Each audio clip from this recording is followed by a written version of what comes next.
আজ তোমাদের সন্ধি করাবো। সন্ধি মানে কি? সন্ধি মানে হচ্ছে মিলন।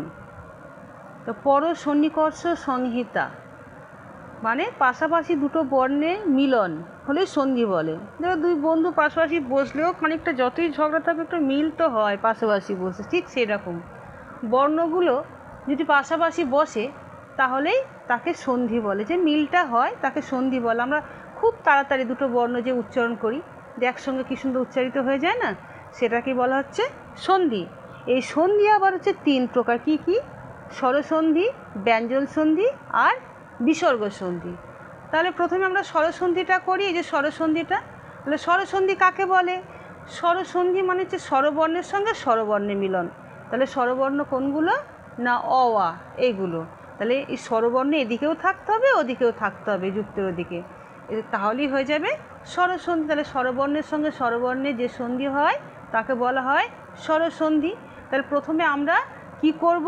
যে সবর্ণ দীর্ঘ সন্ধি। একটা সূত্র আছে যে সবর্ণ দীর্ঘ। দীর্ঘ মানে কি?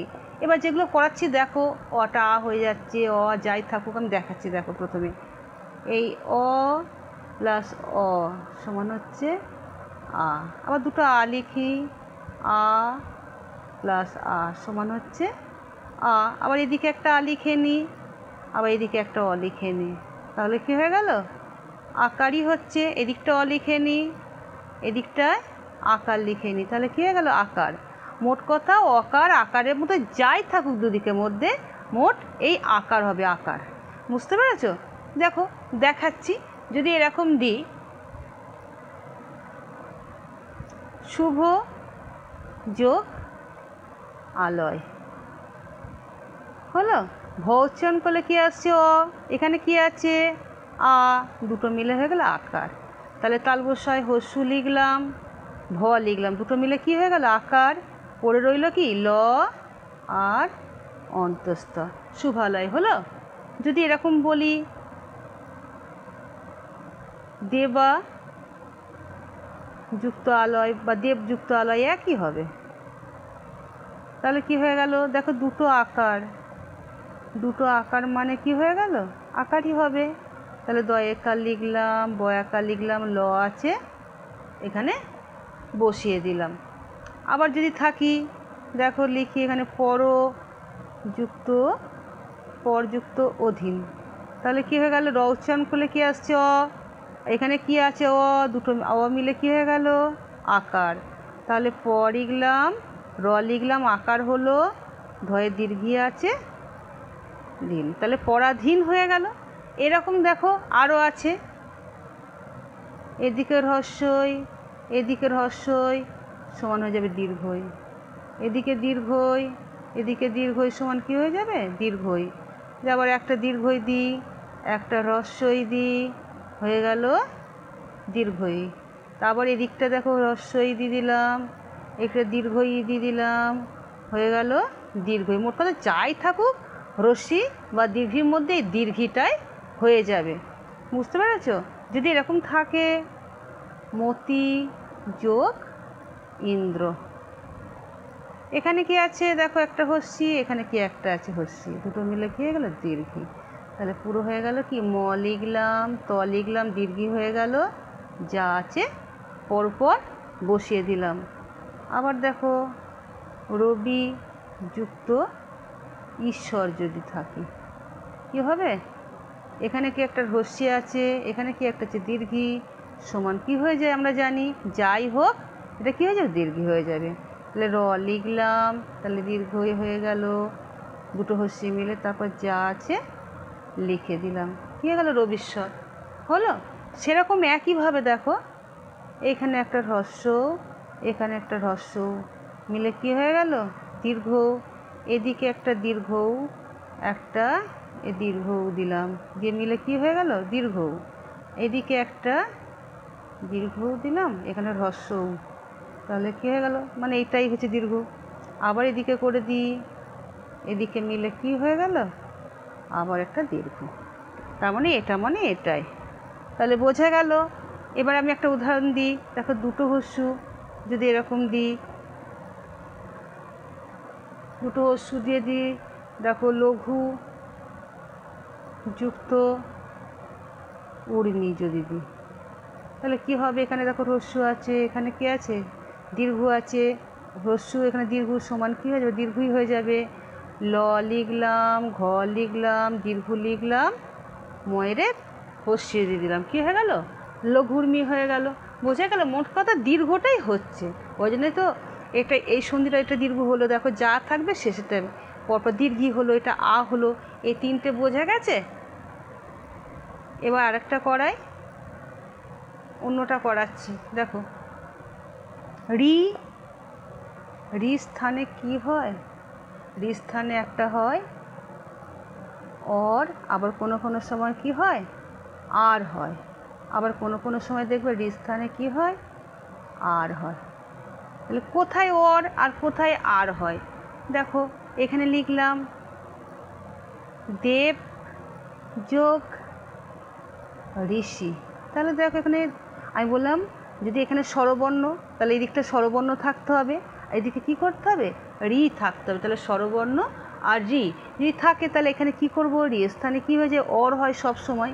আর কোথায় আমি একটু পরেই বলছি। দেখো তাহলে এখানে দেওয়াইকার ব লিখলাম, রি স্থানে কী হয়? অর। আমি দেখো না এখানে দেখিয়ে দিচ্ছি, অরটা এখানে লিখে দিই, অর যোগ সি রি স্থানে করে দিলাম। ভেঙে ভেঙে দেখাচ্ছি, এত করতে হবে না। তাহলে দেখো বটা এর সঙ্গে জুড়ে গেল, আমি সিটা দিয়ে গেলাম অ র হয়ে গেল, দেবর্ষি রেফ হয়ে গেল। তার মানে দেব যোগ ঋষি দেবর্ষি, তাহলে অ র এর সঙ্গে জুড়ে গেল। এইবার কোথায় আর হয়?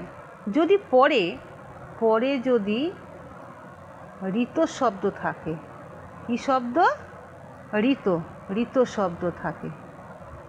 পরে যদি ঋত শব্দ থাকে তাহলে কি হয়? তাহলে আর হয়। দেখো এখানে দেব যুক্ত ঋত দিলাম। এবার আমি কি বলছি? ঋত শব্দটা আছে, তাহলে আর দয়েকার ব লিখলাম। হ্যাঁ, রিটা বাদ দাও না, দিয়ে তটা লিখে রাখি, বিসর্গ আছে লিখে রাখি। রি স্থানে কী হয় বললাম? আর, তাহলে আকার র হলো দেবার। তো তাহলে এইখানে আবার একটা দিচ্ছি, দেখো ক্ষুধা যোগ ঋত, তাহলে কি হয়ে যাবে? ক্ষুধার্ত, আকার তয় রেপ হয়ে গেল, তাহলে কী হয়ে গেল? ক্ষুধার্ত। এইটুকু বোঝা গেছে? বুঝতে পেরেছো? পরে অন্য একটা করায় দেখো। এবার করাবো গুণসন্ধি। গুণসন্ধির মধ্যে কি কি পড়ছে? এই দিকে যদি অ কিংবা আ থাকে আর এদিকে হ্রস্বই কিংবা দীর্ঘই থাকে, তাহলে উভয় মিলে কি হয়ে যাবে? একার হয়ে যাবে। বোঝা গেল? তাহলে দেখো নর যোগ ইন্দ্র হলো। এখানে কি আছে? র উচ্চারণ করলে অ, এখানে কি আছে? হ্রস্বই, দুটো মিলে কী হয়ে যাবে? একার হয়ে যাবে। তাহলে দন্ত ন লিখলাম, র লিখলাম, এই দুটো মিলে কী হয়ে গেল? একার। তারপর কি পড়ে রইল?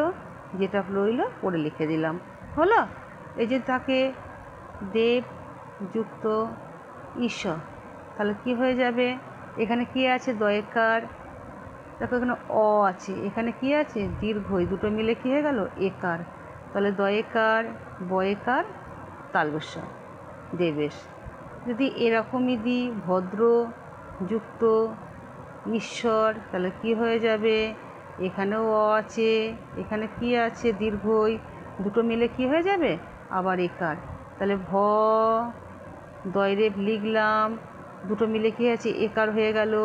তালবেশয়ে বয় যেরাম আছে লিখলাম, র যেরাম আছে লিখলাম, হয়ে গেল ভদ্রেশ্বর। বোঝা গেল? এইবার দেখো এই দিকটা যদি অকার কিংবা আকার থাকে আর এই দিকটা হ্রস্ব কিংবা কি দীর্ঘও থাকে, তাহলে ওকার হয়ে যায়। তাহলে ওকার হয়ে যাচ্ছে। তাহলে প্রথমেই যদি আমি দিই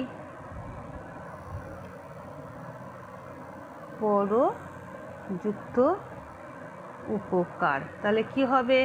র উচ্চারণ করলে কি আসছে? অ, হ্রস্বও আছে, দুটো মিলে কি হয়ে যাবে?